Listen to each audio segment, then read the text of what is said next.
İnsanlığın kanayan yarası olan Filistin'deki işgal ve zulüm düzeni vicdanları acıtmaya devam ediyor.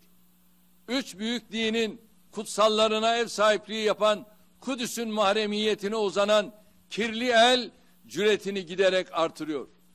Filistin halkı İsrail'in tüm baskı, şiddet ve yıldırma politikalarına yarım asırdan uzun bir süredir göğüs geriyor.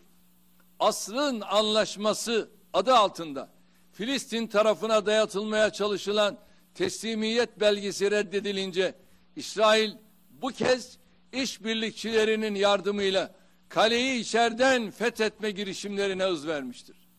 Türkiye olarak Filistin halkının rıza göstermediği hiçbir plana destek vermeyeceğiz.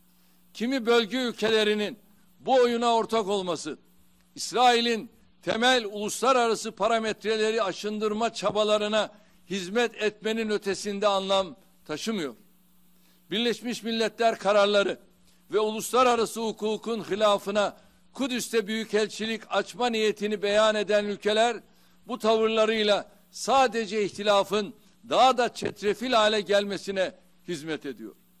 Filistin meselesi ancak 1967 sınırları temelinde başkenti Doğu Kudüs olan bağımsız, egemen ve coğrafi devamlılık içinde bir Filistin devletinin kurulmasıyla çözülebilir.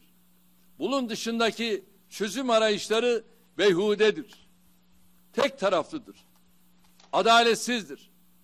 İstikrar ve barışı içinde kilit önem taşıyan Keşmir sorunu halen çözüm bekliyor. Cammu Keşmir'in özel statüsünün ilgasının ardından atılan adımlar sorunu daha da karmaşık hale getirmiştir. Bu meselenin diyalog yoluyla Birleşmiş Milletler kararları çerçevesinde ve özellikle Keşmir halkının beklentileri doğrultusunda çözülmesi